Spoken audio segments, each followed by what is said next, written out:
G here, sitting just west of Columbus, Ohio. Um, Cut it close the last 2 nights down to last night was almost 30 minutes before I found parking. I did pre-trip this run a little tight, um, but shutting down at 10 o'clock at night is real tight because parking is a joke. I thought I might have been able to hit a parking spot off of exit 79 there on 70. There's a pilot, a TA, a speedway. Thought maybe I could at least get a spot in there after I left the Walmart DC. Did a quick drop and hook there, but there was no parking. So 2 nights in a row, I had to park in Fancy Gap, Virginia, which was just a kangaroo truck stop. No, just a standard bathroom, like a regular Speedway gas station or something like that.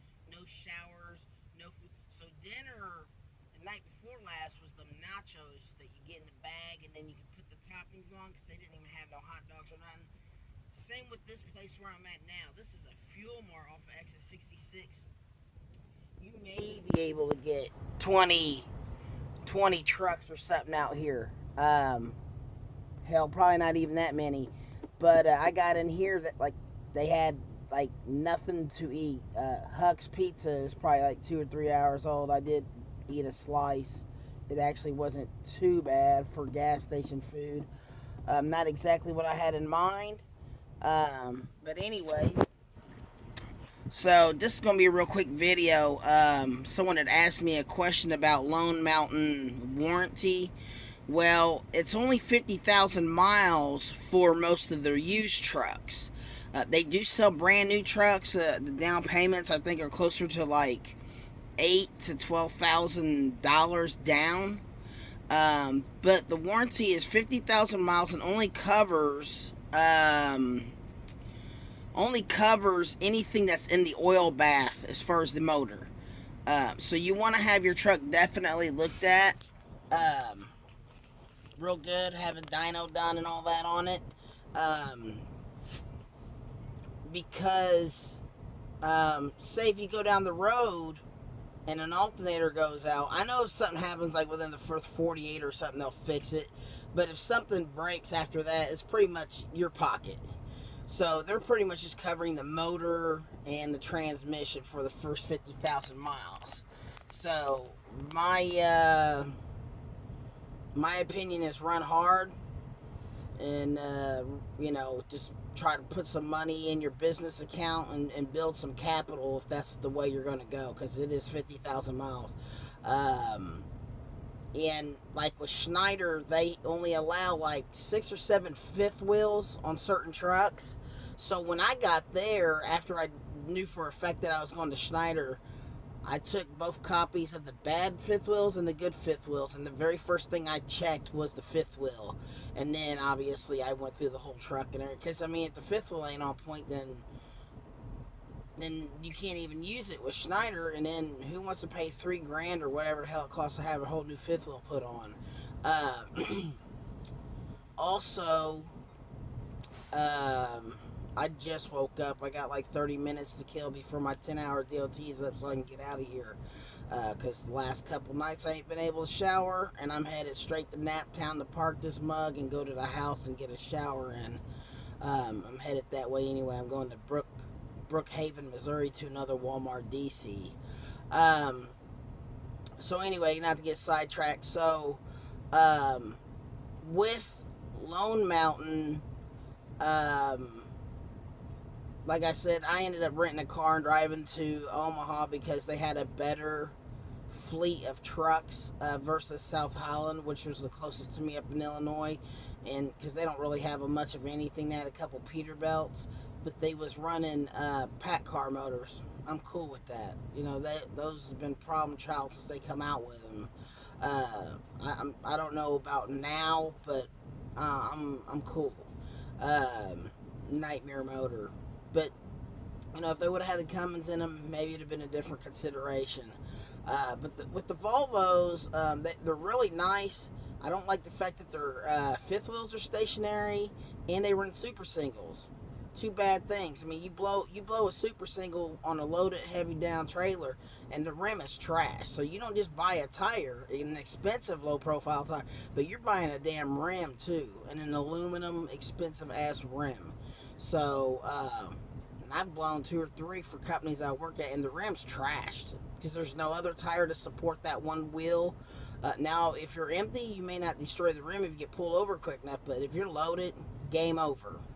That's big money, so I don't want nothing to do with those. Plus, the traction sucks, like on these pitted gravel parking lots that we got to go through.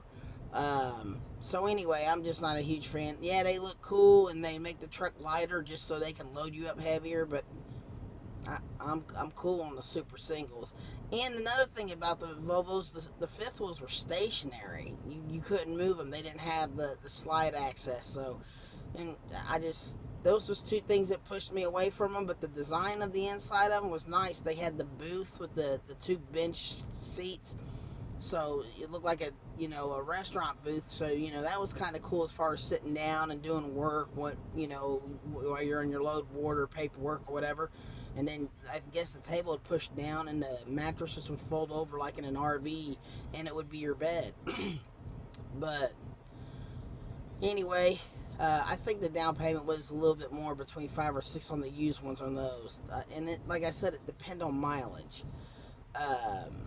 There was trucks with lower down payments than mine. I paid $4,000 and I was just under 500,000 miles. And they have trucks that are like starting at 3,000. So that's that.